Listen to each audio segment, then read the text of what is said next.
Solar industry looks to third-party ownership as 25D tax credit winds down, though the One Big Beautiful Bill Act sunsets the 25D residential solar tax credit at the end of this year. https://websitecollins.com/homeowners install residential solar tax credits. Residential solar customers can still benefit from Inflation Reduction Act credits by using a third-party ownership structure that allows solar installers to claim the 48E investment tax credit and pass on those savings.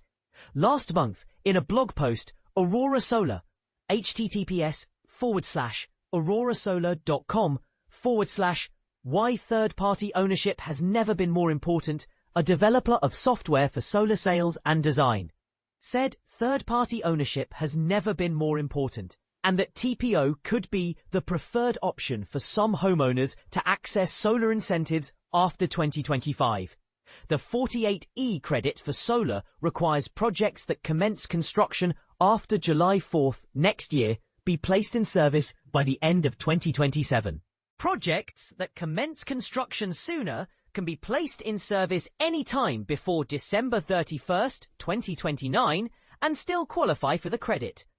TPO isn't new. It already accounts for about 45% of residential installs in the US, with companies like Sunrun, Palmetto, Lightreach, Enfin, and Goodleap leading the charge, Aurora Solar said.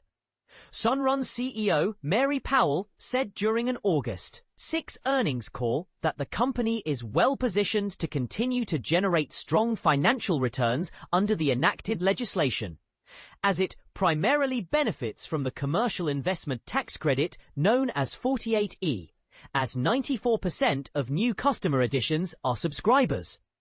Third-party solar financing generally comes in two forms: leasing agreements and power purchase agreements, according to a January explainer from the Environmental Protection Agency. We are already understanding third-party ownership, financing structures, renewable energy. In the lease model, a customer signs a contract with an installer developer and pays for the use of a solar system over a specified period of time, rather than paying for the power generated, EPA said. In the PPA model, the solar energy system offsets the customer's electric utility bill, and the developer sells the power generated to the customer at a fixed rate, typically lower than the local utility. Investment bank Jefferies said in an Org. 7 note that it expects residential-focused solar company Sunrun to benefit in 2026, as 25D expiration provides an assist for TPOs, and noted that market consultants estimate TPOs will grow 25% in 2026 compared to this year. However, homeowners who don't want to opt for a TPO structure can still qualify for the 25D credit if they pay for their solar system before the end of the year, as the OBBBA requires the project's expenditures to be made by then, instead of requiring it to be placed in service. The new and burdensome foreign entity of concern restrictions don't apply to the 25D credit, but they will apply to TPO systems hoping to qualify for the Section 48E credit. Further, an executive order from July 7th, https://www.utilitydive.com/Trump executive order OBBBA tax credits. From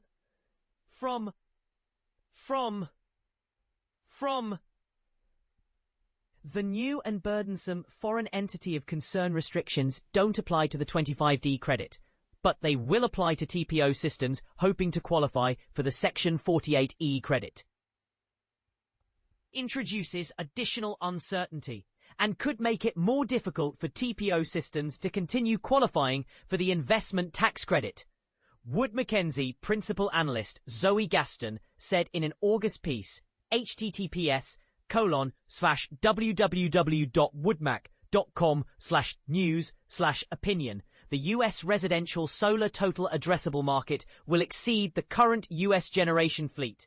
The future trajectory of the residential solar market is up in the air. Solar installation company Sunrun Energy Alternatives noted in a blog post last month. https://sulshinenergy.com/navigating the new solar tax credit. What the One Big Beautiful Bill Act means for homeowners. That careful consideration must be given to options when working with third-party ownership providers in the future, particularly concerning the domestic content requirements. Other solar providers are similarly adapting in order to navigate the Trump administration's rollback of the Inflation Reduction Act. Georgia Bright director Alicia Brown said Tuesday, www.linkedin.com posts Alicia Brown 2459A2183. It's been a few weeks since I've shared an activity. 73686907738986 5 OVIFS. Source share.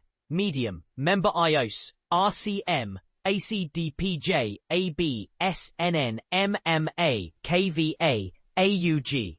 That the non-profit is dealing with a complete funding cut to the federal Solar for All program by launching a new initiative called Safe Harbor as a Service, and working within the OBBA's guidelines to continue bringing low-cost solar to state residents. Treasury recently released guidance for safe harboring the tax credits under current rules, Brown said in a LinkedIn post. If we can purchase equipment equal to at least 5% of a project's cost by the end of this year, we can lock in tax credit eligibility for that project through 2029 without triggering FEOC restrictions. This is a chance to create a glide path into a post-ITC world.